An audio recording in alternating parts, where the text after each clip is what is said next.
देखिए, to the point series का ये थर्ड वीडियो है। दो वीडियो हम देख चुके हैं पहले, और दो वीडियो में हम दिल्ली सल्तनत जो 1200 से 1290 तक का कार्यकाल देख सकते हैं।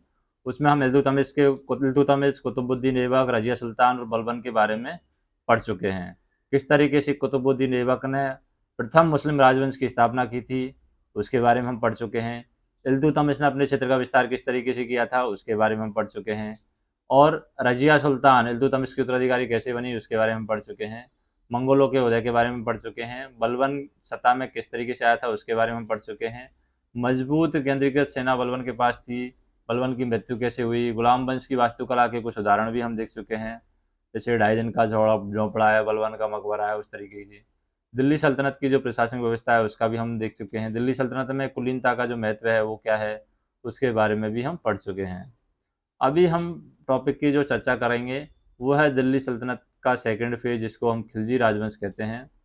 शासकों का किस तरीके से कालक्रम रहा है उसके बारे में चर्चा करेंगे, और उसके बारे में हम विस्तार से चर्चा करेंगे, और टू द पॉइंट ही हम चर्चा करेंगे। अलाउद्दीन खिलजी के समय किस तरीके से सुधार हुए हैं, उसके बारे में भी हम यहाँ पर चर्चा करेंगे। ठीक है, तो पहली बात तो है यहाँ पर देखें, अलाउद्दीन खिलजी के समय किस तरीके से सुधार हुआ। मेंस के लिए हम देखें दिल्ली सल्तनत का किस तरीके से विस्तार हुआ, और खिलजी राजवंश के बारे में हम यहाँ पर चर्चा करेंगे। तो सबसे पहले तो बात आ जाती है गुलाम वंश के पतन के बाद खिलजी राजवंश है, ये दिल्ली सल्तनत में एक नई शासक शक्ति के रूप में उभरा है। खिलजी शासन में सबसे पहले कौन आता है, जलालुद्दीन खिलजी। जलालुद्दीन खिलजी ने खिलजी वंश की नींव रखी थी, और यह 70 वर्ष की आयु में गद्दी पर बैठा था।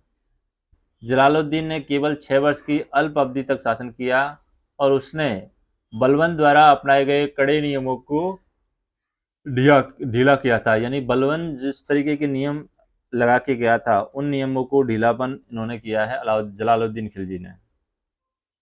देखिए, हालांकि जलालुद्दीन ने अपने प्रशासन में पूर्व कुलीनों को यहाँ पर बरकरार रखा, किंतु खिलजी के उदय से महत्वपूर्ण पदों पर कुलीन वर्गों में गुलामों के वर्चस्व को यहाँ पर कम कर दिया गया। वह सल्तनत का पहला ऐसा सुल्तान था जिसने विचार किया जनता के बारे में, जिसने विचार किया कि जनता के समर्थन से चलना चाहिए। चूंकि भारत में हिंदू आबादी अधिक है, अतः यह सही मायने में इस्लामिक राज्य नहीं हो सकता। ठीक है, जलालुद्दीन खिलजी ने उदारता की नीति अपना करके अभिजात वर्ग का समर्थन हासिल किया।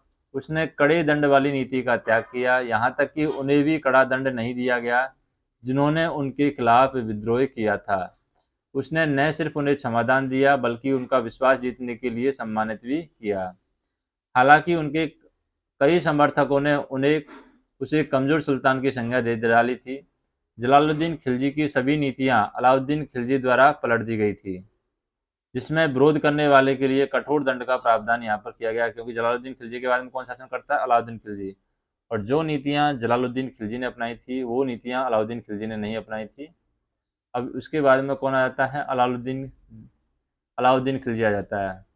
इसका शासनकाल जो है 1236 से 1316 के बीच में रहता है। अलाउद्दीन खिलजी जलालुद्दीन का महत्वाकांक्षी भतीजा और क्या था, दामाद था। उसने अपने चाचा की मदद सत्ता पाने में की थी। यानी अलाउद्दीन जो खिलजी था वो जलालुद्दीन का कौन था, भतीजा था, या दामाद हम कह सकते हैं। और उसने अपने चाचा की मदद सत्ता पाने में की थी जलालुद्दीन ने। मतलब कि अलाउद्दीन खिलजी है, उसने अपने चाचा की मदद है वो की थी शासन पाने में।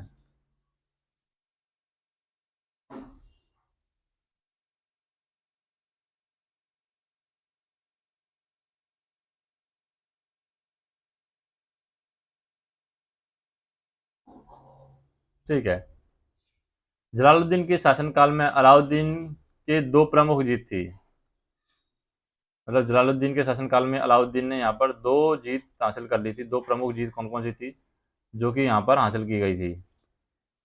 देखिए, वर्ष 1192 में एक युद्ध लड़ा गया था, जिसको हम बोलते हैं किसका, भीसा का युद्ध। भीलसा जिसे विदिशा को अधीन करने के उपरांत कारा के साथ साथ उसे अवध का एकता प्रदान किया गया था। अलाउद्दीन खिलजी है उसको 1292 में विदिशा को अधीन कर लिया था अलाउद्दीन खिलजी ने 1192 में, विदिशा जिसको भीलसा भी कहते हैं। उसके बाद में उनको कारा के साथ साथ उसे अवध का एकता भी प्रदान किया गया था। वह अरीजी ए मुमालिक यानी युद्ध मंत्री के रूप में नियुक्त किया गया था और वर्ष 1294 में पहली बार दक्षिण की ओर तुर्क साम्राज्य का विस्तार किया और देवगिरी को अपने अधीन यहाँ पर इन्होंने कर लिया था। इस सफल अभियान से साबित होता है कि अलाउद्दीन एक सक्षम सेनाध्यक्ष और कुशल योजनाकार था। जुलाई 1296 में उसने अपने चाचा और ससुर जलालुद्दीन खिलजी की हत्या कर दी और स्वयं गद्दी पर बैठ गया। अलाउद्दीन ने बलबन के शासन की निष्ठुर नीतियां पुनः अपनाने का निर्णय लिया और उसने कुलीन वर्ग की स्वतंत्रता छीनी और उलेमाओं का हस्तक्षेप यहाँ पर बंद किया। उसे अपने शासनकाल के आरंभिक वर्षों में कई विद्रोहियों का यहाँ पर सामना करना पड़ा था। अलाउद्दीन खिलजी को जैसे उन्होंने शासन संभाला तो बहुत सारे विद्रोहियों का उनको सामना यहाँ पर करना पड़ा था। एक बड़ा आता है तारिक ए फिरोज शाही।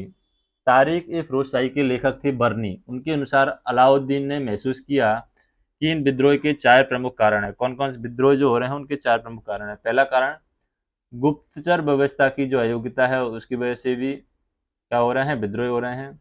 शराब का आम उपयोग हो रहा है उसकी तरफ से विद्रोह हो रहे हैं। कुलीन मध्य वर्गों के मध्य या कुलीनों के मध्य सामाजिक व्यवहार और आपस में विवाह संबंध है वो भी दिक्कत है। और कुछ कुलीनों के पास अत्यधिक संपत्ति है वो भी विद्रोह का कारण बन रहा है। इन विद्रोहियों की पुनरावृत्ति को रोकने के लिए अलाउद्दीन ने कुछ नियम बनाए और उन्हें लागू किया, जैसे कि वे परिवार जिन्हें मुफ्त में जमीन मिली हुई है भुगतान करेंगे। ठीक है। उसके अलावा इनमें से कुछ लोगों के पास अधिक संपत्ति होने पर रोक लग गई। सुल्तान ने गुप्तचर व्यवस्था को पुनः संगठित किया और उसे और प्रभावी बनाने के लिए समुचित उपाय किए। शराब और नशीली पदार्थों का प्रयोग वर्जित किया। कुलीनों को आदेश दिया कि वे अपनी उसकी अनुमति के बिना सामाजिक समारोह और अंतर्विवाह नहीं करें। उसने अपनी विजय की महत्वाकांक्षा को पूरा करने और देश को मंगोल आक्रमण से बचाने के लिए एक विशाल स्थायी सेना यहाँ पर तैयार की थी। ठीक है। अभी हम बात करते हैं अलाउद्दीन खिलजी। तो ये अलाउद्दीन खिलजी की ही बात कर रहे थे। अलाउद्दीन खिलजी ने 1303 में अपनी राजधानी श्री की नींव रखी थी और उसने कुतुब मीनार से ऊंची एक मीनार भी बनवाई थी, लेकिन उसका निर्माण पूरा नहीं हो सका। उसने श्री राजधानी की आवश्यकता को पूरा करने के लिए हौज खास नामक एक जलाशय का निर्माण भी कराया। उसने कमल की आकृति वाले घोड़े की नाल के आकार के मेहराब के साथ अर्धवृत्ताकार प्रवेश द्वार का भी निर्माण किया और यह प्रवेश द्वार अलाई दरवाजा के नाम से जो प्रसिद्ध है। जो प्रवेश द्वार है वो अलाई दरवाजा के नाम से प्रसिद्ध है और इस्लामी वास्तुकला के इतिहास में एक श्रेष्ठ मेहराब का प्रतिनिधित्व या प्रतिनिधि माना जाता है इसको, अलाई दरवाजा को।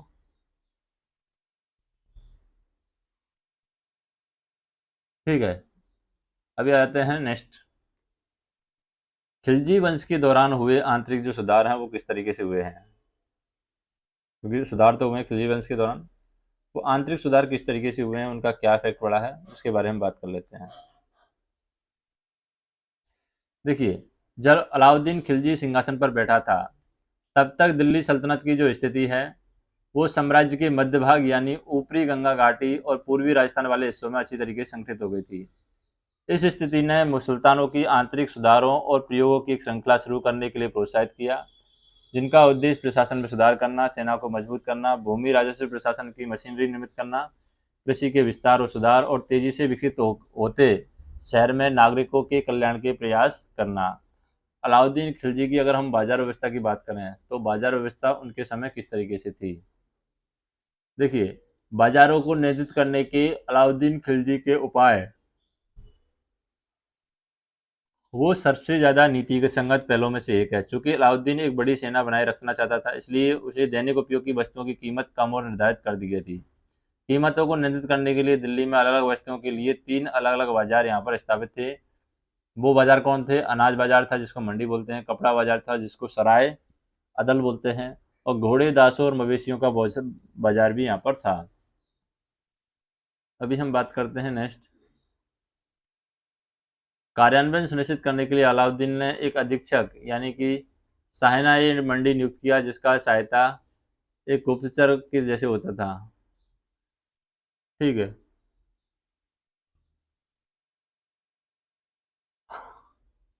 तो साइनाई मंडी के अतिरिक्त अलाउद्दीन को दो स्वतंत्र स्रोत, बरीद यानी सूचना अधिकारी और मुय्यन यानी गुप्तचर से बाजार की दैनिक रिपोर्ट प्राप्त होती थी। सुल्तान के अनेक देशों के किसी भी उल्लंघन के परिणाम स्वरूप कठोर दंड का प्रावधान था, जिसमें राजधानी से निष्कासन, जुर्माना लगाना और कारावास और अंग भंग करना ये सभी शामिल था। दिल्ली बाजार में घोड़ा व्यापारियों और दलालों के द्वारा घोड़े की खरीद पर रोक लगा करके घोड़े के बाजार में कम कीमत सुनिश्चित करने की गई थी।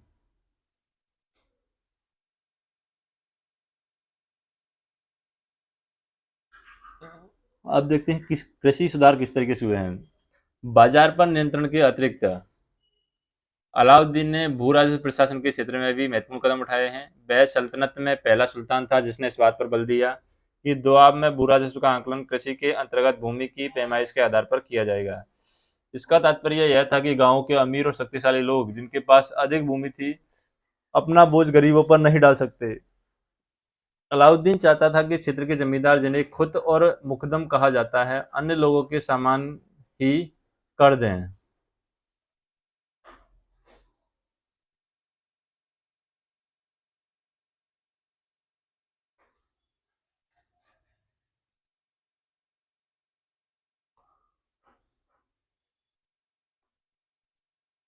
अच्छा, आ गया। कहाँ से बंद हो रहा है?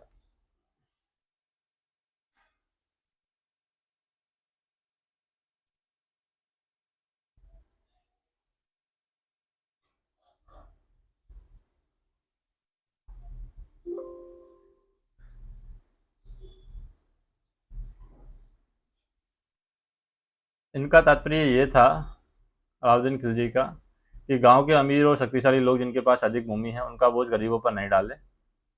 अलाउद्दीन चाहता था कि क्षेत्र के जमींदार, जिन्हें खुद और मुकदम कहा जाता है, वह अन्य लोगों के समान ही कर भुगतान करे। इस प्रकार दुधारी पशुओं पर कर और गृह कर भी देना पड़ता था, साथ ही अन्य अवैध उपकरों को छोड़ना यहाँ पर पड़ता था। अब किस तरीके से दिल्ली सल्तनत का विस्तार हुआ उसके बारे में हम चर्चा करते हैं। देखिए, अलाउद्दीन खिलजी के शासनकाल में दिल्ली सल्तनत की ये सीमाएं उत्तर भारत को पार कर अपनी सर्वोच्च ऊंचाई पर पहुंची थी। जैसे कि हम बात कर लेते हैं दिल्ली सल्तनत की, गुजरात की बात कर लेते हैं। गुजरात किस तरीके से नियंत्रण में आया था। अलाउद्दीन ने अपने क्षेत्रीय विस्तार अभियान की शुरुआत गुजरात के विरुद्ध की थी। अलाउद्दीन खिलजी साम्राज्य विस्तार के साथ साथ गुजरात की विशाल संपत्ति के प्रति भी आकर्षित था। गुजरात की दौलत से उसके आगामी अभियानों में मदद मिलती थी और समुद्री तट से उसकी सेना के लिए अरबी घोड़ों की आपूर्ति सुनिश्चित हो जाती थी। 1299 में अलाउद्दीन की दो प्रमुख सेनापति उल्गू खान और नुसरत खान ने गुजरात की ओर रुख किया, और गुजरात का शासक था उस समय रायकरण। रायकरण जान बचाकर भाग गया और सोमनाथ मंदिर पर कब्जा कर लिया गया। और तो देखिए, 1299 में क्या हुआ, अलाउद्दीन के दो प्रमुख सेनापति थे उल्गू खान और नुसरत खान। उन्होंने गुजरात की ओर रुख किया। गुजरात का शासक था उस समय रायकरण। वो जान बचा करके भाग गया और सोमनाथ मंदिर पर कब्जा कर लिया गया, और विशाल मात्रा में लूट का माल इकट्ठा किया गया। यहाँ तक कि संपन्न मुस्लिम व्यापारियों को भी यहाँ पर नहीं बख्शा गया था। जो भी संपन्न मुस्लिम व्यापारी थे उनको भी लूट लिया गया था, और कई गुलाम बंदी बना लिए गए थे। उनमें से एक जो गुलाम था वो था मलिक कफूर था, जो बाद में खिलजी सेना का मुख्य सेनापति बन गया था। दक्षिणी भारत पर आक्रमण का नेतृत्व किया था किसने? मालिक कफूर ने। गुजरात अब दिल्ली सल्तनत के नियंत्रण में चला गया था। उसके बाद वो करते हैं राजस्थान में किस तरीके से इन्होंने प्रवेश किया, राजस्थान पर किस तरीके से आक्रमण किया। गुजरात पर अधिकार करने के बाद अलाउद्दीन ने अपना ध्यान राजस्थान पर केंद्रित किया, और उसका पहला लक्ष्य रणथंभौर था, जिस पर पृथ्वीराज के चौहान के उत्तराधिकारियों का शासन था। रणथंभौर को राजस्थान का सबसे प्रतिष्ठित किला यहाँ पर माना जाता था, तथा पूर्व में यह जलालुद्दीन खिलजी की चुनौती दे चुका था। मतलब जलालुद्दीन खिलजी को भी ये रणथंभौर है, ये चुनौती दे चुका था। राजपूतों का नैतिक मनोबल तोड़ने के लिए रणथंभौर को जीतना अत्यंत ही आवश्यक था। रणथंभौर पर आक्रमण करने का तत्कालीन कारण था राजपूत शासक हम्मीरदेव द्वारा दो विद्रोही मंगोल सैनिकों को शरण देना, क्योंकि उस समय रणथंभौर पर राजपूत शासक थे हम्मीरदेव, और हम्मीरदेव ने दो विद्रोही मंगोल सैनिक थे उनको शरण दी थी और उन्हें खिलजी शासक को सौंपने से इनकार कर दिया था। अतः रणथंभौर के खिलाफ आक्रमण शुरू किया गया। प्रारंभ में खिलजी सेना को नुकसान हुआ, यहाँ तक कि नुसरत खान है उनको अपनी जान भी यहाँ पर गंवानी पड़ी। और उसके बाद में क्या हुआ, अंततः अलाउद्दीन खिलजी को युद्ध के मैदान में खुद आना पड़ा और 1301 में अलाउद्दीन ने किले पर विजय प्राप्त कर ली थी।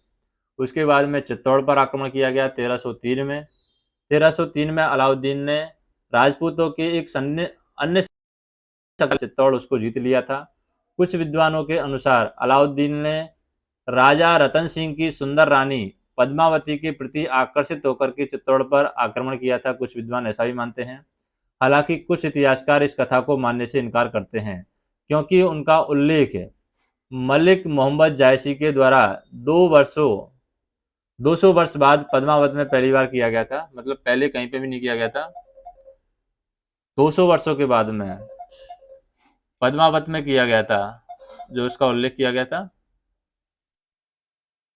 200 वर्षों के बाद में मलिक मोहम्मद जायसी के द्वारा 200 वर्षों के बाद में पद्मावत में पहली बार उल्लेख किया गया था, इसलिए कुछ इतिहासकार इसको मानते नहीं हैं। अमीर खुसरो के अनुसार सुल्तान ने आम जनता के कत्लेआम का आदेश दिया और अपने पुत्र खिजर खान के नाम पर सुल्तान ने चित्तौड़ का नाम जो है वो खिजराबाद कर दिया गया था। अलाउद्दीन ने राजपूतों के सभी क्षेत्रों को जीत लिया और उत्तर भारत का शहंशाह वो बन गया। हालांकि ऐसा लगता है कि अलाउद्दीन ने राजपूत राज्यों पर प्रत्यक्ष प्रशासन स्थापित करने का प्रयास नहीं किया। राजपूत शासकों को शासन करने की अनुमति थी, लेकिन उन्हें नियमित कर देना पड़ता था और सुल्तान के आदेशों का पालन करना पड़ता था। उसके बाद में दक्कन और दक्षिण पर कब्जा किया गया। अलाउद्दीन की साम्राज्यवादी महत्वाकांक्षा उत्तर भारत की विजय से संतुष्ट नहीं हुई थी। वह दक्षिणी भारत की संपत्ति से आकर्षित होकर के दक्षिण को जीतने के लिए कटिबद्ध था। दक्षिण में युद्ध के लिए अलाउद्दीन ने अपने भरोसेमंद सेनापति मलिक कफूर, जो कि नायब का कार्यभार संभालता था, इसके नेतृत्व में फौज को भेजा गया। 1306 से 1307 में अलाउद्दीन ने दक्कन का पहला अभियान प्रारंभ किया और उसका पहला निशाना रायकरन, जो कि गुजरात का पूर्व शासक था, जो अब बगलौना का शासक बन गया था, उसको यहाँ पर टारगेट किया गया तथा खिलजी से वो पराजित हुआ। अब बलगना का शासक था, वो खिलजी से पराजित हो गया था। उसका दूसरा निशाना था देवगिरी का राय रामचंद्र, जिसने पहले सुल्तान को कर देने का वादा किया था, किंतु भुगतान उन्होंने नहीं किया। रामचंद्र ने हल्के संघर्ष के उपरांत मलिक कफूर के समक्ष है वो क्या कर दिया, आत्मसमर्पण कर दिया और उसके साथ सम्मानजनक व्यवहार किया गया।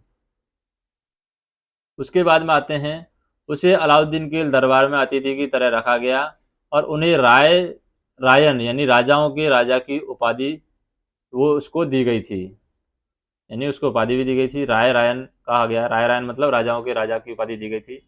उसे गुजरात का एक जिला भी प्रदान किया गया और उसकी एक पुत्री का विवाह अलाउद्दीन से की गई थी। अलाउद्दीन ने रामचंद्र के प्रति उदारता का परिचय दिया, क्योंकि वह दक्षिण में अभियानों में रामचंद्र को साथी बनाना चाहता था। जो भी दक्षिण के अभियान थे उनमें रामचंद्र को साथी बनाना चाहता था, इसलिए रामचंद्र के साथ में उन्होंने उदारता का परिचय दिया। 1309 ईस्वी के बाद मलिक कफूर को दक्षिणी भारत के खिलाफ अभियान पर रवाना किया गया। पहला आक्रमण तेलंगाना क्षेत्र में वारंगल के शासक प्रताप रुद्रदेव के विरुद्ध किया गया था। यहाँ घेराबंदी कई महीनों तक चली और तब समाप्त हुई जब प्रताप रुद्रदेव ने सुल्तान को अपनी संपत्ति में हिस्सा देने और सुल्तान को शुल्क अदा करने का यहाँ पर वादा कर दिया गया था। ठीक है, दूसरा अभियान चला गया था द्वार समुद्र और मालवार, यानी वर्तमान कर्नाटक और तमिलनाडु के खिलाफ किया गया था। पहले उसको द्वार समुद्र और मालवार कहा गया था। द्वार समुद्र के शासक थे वीर बल्लाला तृतीय। यह समझने के पश्चात कि मलिक कफूर को हराना असंभव है, बिना किसी प्रतिरोध के सुल्तान को शुल्क अदा करना स्वीकार कर लिया। फिर आता है मालवार जो है वो पांड्य साम्राज्य के मामले में सीधा संघर्ष नहीं हो सका। हालांकि काफूर ने समृद्ध मंदिर सहित बहुत अधिक लूटपाट की, जिसमें चिदम्बरम का मंदिर भी मुख्य था। सुल्तान ने मलिक कफूर को साम्राज्य का नायब बना करके सम्मानित किया और मलिक कफूर के नेतृत्व में अलाउद्दीन की सेना से मलिक कफूर के ही नेतृत्व में अलाउद्दीन की सेना ने दक्कन प्रदेशों में अपना नियंत्रण यहाँ पर कायम रखा था। उसके बाद में ये सारी चीज़ें हैं हमारी दिल्ली सल्तनत से रिलेटेड जो चीज़ें हैं वो हमने सबने पढ़ ली हैं। टू द पॉइंट यही पॉइंट है हमारे पास टू द पॉइंट सीरीज के। तो टू द पॉइंट सीरीज का ये तीसरा वीडियो समाप्त होता है। तो इसको आप एज ए ऑडियो फॉर्मेट में सुन सकते हैं। और अगर आपको ये वीडियो पसंद आए तो वीडियो को कमेंट कीजिए, लाइक कीजिए, शेयर कीजिए और चैनल को सब्सक्राइब कर लीजिए। अगले टॉपिक जो हम पढ़ेंगे टू द पॉइंट सीरीज में, वो हम पढ़ेंगे पृथ्वी के वायुमंडल की संरचना किस तरीके से है और पृथ्वी के वायुमंडल में परतें किस तरीके की हैं, उसके बारे में हम चर्चा करेंगे। वो नेक्स्ट वीडियो में चर्चा करेंगे। तो वीडियो पसंद आए तो वीडियो को लाइक कीजिए, कमेंट कीजिए, चैनल को सब्सक्राइब कीजिए। धन्यवाद।